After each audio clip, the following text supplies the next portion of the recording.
is Mike Adams from Pandemic.News with an important set of predictions and updates on the coronavirus outbreak. First of all, just as predicted, now that the labs have begun to test in America, we're starting to see many new cases confirmed in New York, in Chicago. There are 15 U.S. states now that have coronavirus infections confirmed. Of course, it's killed at least 6 people in Washington. You may recall 4 weeks ago, I told you that Seattle had an outbreak that was already known by government agencies, i.e. Homeland Security and the CDC. They covered it up. They tried to just shut down testing. The CDC succeeded in shutting down testing for about 4 weeks.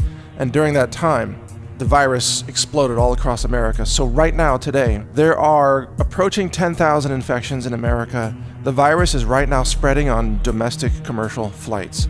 All of us who are telling the truth about this, who have been 100% accurate from day one, we are being censored, smeared, deplatformed, all the usual things, but now doubled because there is an effort to hide the truth, to bury the numbers. And just yesterday, the CDC pulled from its website the statistic that showed the number of Americans who have been tested by the CDC. We've now entered the rule by secrecy phase of the cover-up, where the CDC is actively deleting data to deceive the American people and withhold from America the truth about who's tested and perhaps even about the number of infections that are confirmed or even the number of deaths that occur. Now, fortunately, at the moment, we're getting accurate information from the state governments. So we see the governor of New York State come out and issue a press conference and a statement. We've got the governor of Washington State that has issued statements, and the governor of California has taken action. There are governors of cities and counties that have declared emergencies. I saw a press release from Santa Clara County, a public health official, that was really the most enlightened and accurate press release I've seen yet from any official. So it seems like the more local you get, the smaller the government is, the more honest it becomes. But the more national you get, the more dishonest it is, to the point where you have the Surgeon General now saying, "Don't buy masks, people." And then he says, "Masks don't work, and we need them at the hospitals." So if they don't work, why do you need them at the hospitals, Mr. Surgeon General?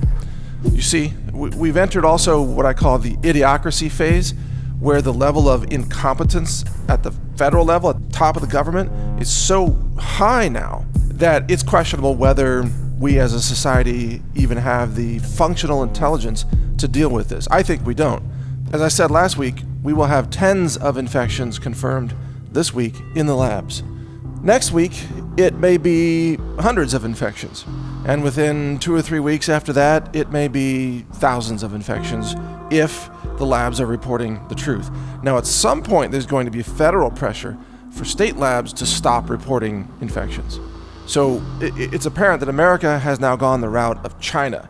Instead of transparency like South Korea, it's all about covering up the number of infections in order to try to control public emotions and control the narrative, even if you can't control the virus. In fact, right now, it looks like the federal government is more interested in controlling emotions, but not the virus, because the virus is still spreading nationwide.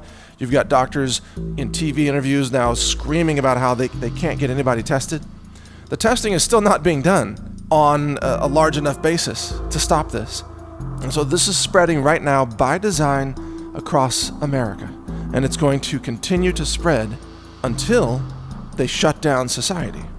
I'm talking about quarantines of major cities. I'm talking about a declaration of medical martial law in one way or another. Well, it'll be called a national emergency.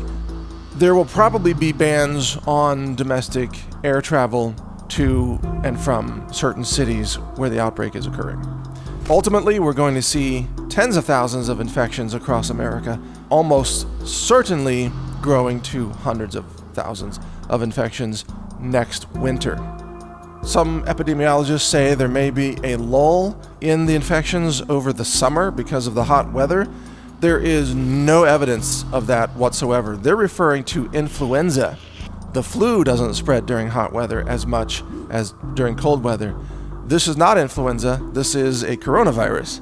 And there's no evidence whatsoever that the summer will magically make this thing disappear, especially when it's spreading inside buildings, airplanes, schools, nursing homes, right? Cruise ships. It doesn't matter what the temperature is outside. So this argument that it's going to go away in the summer is rooted in no evidence whatsoever.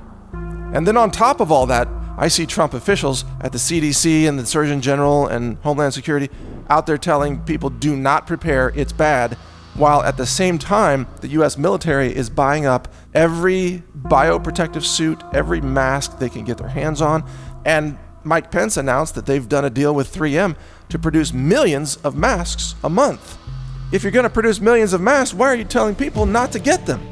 So this is a very bizarre, deceptive case where you've got the government preparing like mad, the government buying up food supplies, the government getting the personal protective gear. And you recall a few months ago, the government was buying up every night vision device they could get their hands on. That was right before this thing hit. And at the same time, this government is telling you, the citizens, do not prepare. You don't need any of that stuff. These are not accidents, folks. These releases are deliberate. This will infect every city in America. There will be quarantines, there will be medical martial law. In some cases, starvation, desperation. People dying in their homes, the hospital beds will be overrun. And you are told, do not prepare. Well, if you're dumb enough to believe the media, the official sources, then you might just die from this. But if you're smart, then you will get prepared because you know what's coming. And when you are forced into quarantine in your home or apartment for 30 days or longer, you won't die because you've got food and supplies, and you've got maybe povidone iodine, isopropyl alcohol, chlorine dioxide, all these different molecules and chemicals that can be used to sanitize surfaces. You've got all this stuff because you planned ahead and you got prepped. And that's what I'm urging you to do today. Your opportunity to get prepared, that window's rapidly closing. And it's time to get ready because your government is actively now, maliciously, deliberately plotting to cause the deaths of potentially millions of Americans. And that's now evident in their own actions and in their own official